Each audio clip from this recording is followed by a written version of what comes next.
Hi guys, நம்ம இப்போது பார்க்குறது பியூர் ஐம்பொன் செயின் தாங்க. இந்த செயின் வித்தவுட் பாலிஷ் செயினுங்க. இதை நீங்கள் டெய்லியும் வேர் பண்ண அது கோல்டு லுக்காக மாறிடுங்க.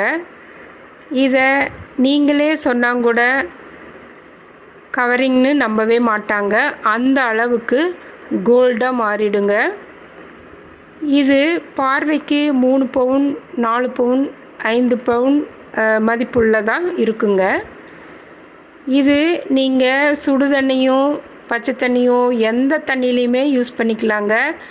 இதுக்கு நான் கேரண்டிங்க. இது லாங் லைஃபாக உங்களுக்கு ஒன் டைம் இன்வெஸ்ட்மெண்ட்டாக பண்ணுறப்போ லாங் லைஃப் உங்களுக்கு வருங்க நிச்சயமாக. அதே மாதிரி இதை வேணுங்கிறவங்க புக் பண்ணிக்கோங்க. சப்ஸ்கிரைப் பண்ணுங்கள், லைக் பண்ணுங்கள், ஃப்ரெண்ட்ஸ் அண்ட் ஃபேமிலிக்கு ஷேர் பண்ணுங்கள். தேங்க்யூ.